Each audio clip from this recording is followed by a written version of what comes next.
You did everything right. You saved, you cut back, you made a plan, and then you looked at the numbers and realized the house was still completely out of reach. Not close. Not almost. Out of reach in a way that felt almost deliberate. That feeling is not paranoia, it is accurate. The modern housing market did not end up this way by accident. It was shaped, over decades, by a specific set of decisions made by banks, investors, legislators, and corporations. Each one individually defensible and collectively devastating. The result is a system that extracts maximum value from the people who can least afford it and funnels it upward to the people who already have the most.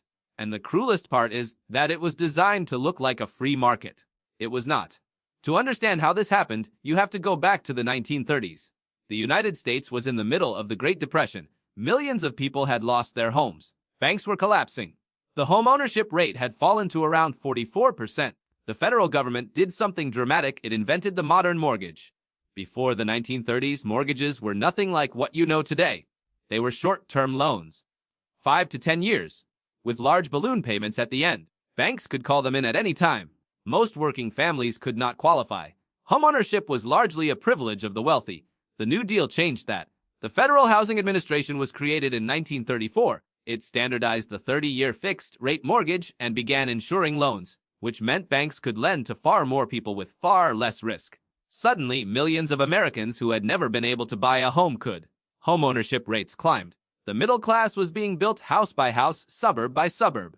But here is what the history books usually leave out. The FJ drew maps, literally, government-commissioned maps of cities across America, color-coded by what the agency considered investment risk. Neighborhoods with black residents, immigrant communities, or older housing stock were outlined in red. The term for this became redlining. Banks used these maps to decide who got loans and who did not. An entire generation of black Americans was systematically locked out of the wealth-building engine that was handed to their white neighbors. Economist Richard Rothstein documented this in exhaustive detail in his 2017 book. He argued that racial segregation in American housing was not the result of private prejudice alone. It was the result of deliberate government policy. The wealth gap between white and black families in America today traces a direct line back to those red lines drawn on those government maps in the 1930s and 1940s. That exclusion compounded for decades. While white families built equity, passed homes to their children, and watched their net worth grow, entire communities were locked into renting. Not because of personal failure, but because of policy design. The system was not broken. It was working exactly as intended for some people, and exactly as intended against others. The post-war boom accelerated everything. The GI Bill passed in 1944 offered low-interest mortgages to returning veterans. Millions of men came home and bought homes in newly built suburbs. The economy exploded. Homeownership rates reached 65% by 1970. The American dream had a physical address, but the dream had a structure beneath it. Suburbs were zoned almost exclusively for single-family homes. This was not aesthetic preference. It was policy. Single-family zoning restricted density. It kept housing supply artificially low. It prevented apartment buildings, duplexes, and affordable multi-family units from being built in the most desirable areas. And because those areas had the best schools, the safest streets, and the highest property values, keeping supply low meant keeping prices high.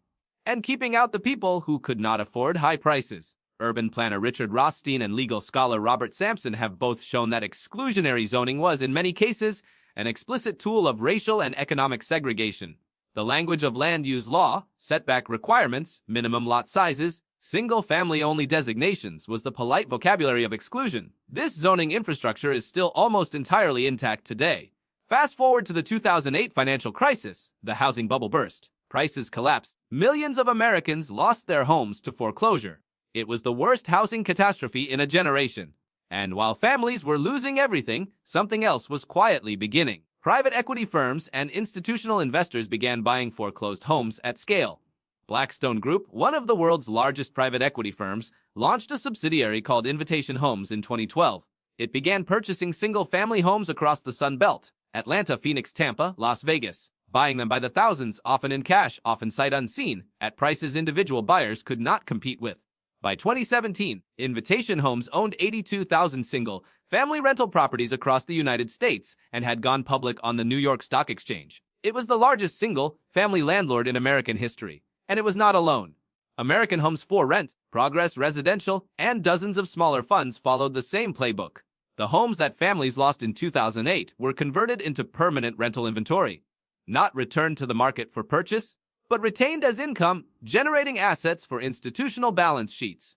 Researcher Georgia Camacho and her colleagues at the Federal Reserve Bank of Atlanta published research showing that in some zip codes in the Atlanta metro area, institutional investors bought more than 1 in 5 homes sold between 2011 and 2015. In the neighborhoods where this concentration was highest, rents rose faster, homeownership rates declined, and community wealth stagnated. The families who might have bought those homes and begun building equity were instead writing monthly checks to a Wall Street fund. This is not a coincidence. It is a consequence of policy decisions that allowed institutional capital to compete directly with individual buyers for the same limited housing stock, with no rules limiting concentration of ownership. And the housing stock is limited, dramatically. Construction of new homes in the United States has been running below the rate needed to meet population growth since 2008. Harvard's Joint Center for Housing Studies estimates that the country is somewhere between 3 and 6 million homes short of what is needed to meet current demand. There are not enough homes for the people who want to buy them. And the reason is partly the same as it was in 1950-day zoning laws in the most expensive cities prevent density. San Francisco, one of the most unaffordable cities on earth, is approximately 40% zoned for single-family homes only. New York, Los Angeles, Seattle, Boston. All of them have large swaths of their most desirable land legally restricted from the kind of dense, mixed-income housing development that could actually bring prices down. Local homeowners, who benefit financially from scarcity, vote against rezoning. Elected officials dependent on those voters comply. Supply stays low. Prices stay high. Renters keep renting. The rent itself has become an extraction mechanism. Between 2010 and 2023, median rent in the United States increased by approximately 30% above inflation. In some cities, Austin, Miami, Nashville, rents doubled within a decade. A person earning the median wage in these cities now spends well over 30% of their income on rent, the threshold that housing economists use to define being cost-burdened. Millions of Americans are paying so much to rent that they cannot accumulate the savings required to stop renting.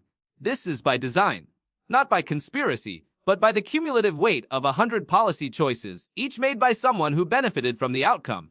The 1986 Tax Reform Act created the Low-Income Housing Tax Credit, which remains the primary federal mechanism for funding affordable housing, but its design routes the money through private developers and investors who take a cut at every stage. The program produces far fewer units than needed and concentrates them in the least desirable locations. Meanwhile, the mortgage interest deduction, one of the largest housing subsidies in the tax code, overwhelmingly benefits high-income homeowners, not renters or first-time buyers. The people who need the most help get the least. The people who need the least help get the most. Economist Matthew Desmond spent years embedded in the rental market in Milwaukee, documenting the lives of low-income renters and the landlords who profited from them. His conclusion, published in his Pulitzer Prize-winning book, was stark in America. Poverty is not just a condition people fall into. It is a condition that is profitable to maintain. Eviction is not a byproduct of the housing market. It is a revenue strategy. Landlords in low-income neighborhoods often charge rents that constitute a higher percentage of income than luxury landlords charge their wealthy tenants. The properties are worse. The maintenance is slower. The legal protections are weaker. And when tenants fall behind, as they inevitably do when one medical bill or one missed shift derails a budget with no margin, the eviction process strips them of housing and credit simultaneously, making the next rental harder to obtain and often more expensive. The cycle is self-reinforcing. And it was not inevitable. Countries with different policy choices have different outcomes. Germany has strong tenant protections and rent controls that have kept housing affordable in major cities for decades. Vienna has invested heavily in publicly owned social housing for over a century, with the result that more than 60% of residents live in subsidized or city-owned apartments at below-market rents. Singapore has a public housing program that covers more than 80% of its population. These are not utopias. They are places where governments made different choices. The United States made choices too. It chose to treat housing primarily as an investment vehicle rather than a basic need. It chose to subsidize homeownership for the wealthy and underfund rental assistance for the poor. It chose to allow exclusionary zoning to persist for decades after it was identified as harmful. It chose to let institutional investors compete with individual buyers for a shrinking pool of affordable homes. None of these choices were inevitable. Each one was made by specific people in specific rooms with specific interests, and each one was allowed to stand because the people who benefited from it had more political power than the people who were harmed by it. Tonight, you will probably pay rent. Or you will make a mortgage payment on a home that costs 2 or 3 times what it would have cost your parents at your age. Or you will look at listings and close the tab because the numbers do not make any sense. That feeling, the one that says something is fundamentally wrong with the math, is not confusion. It is clarity. You did everything right. The system was designed to make that not be enough.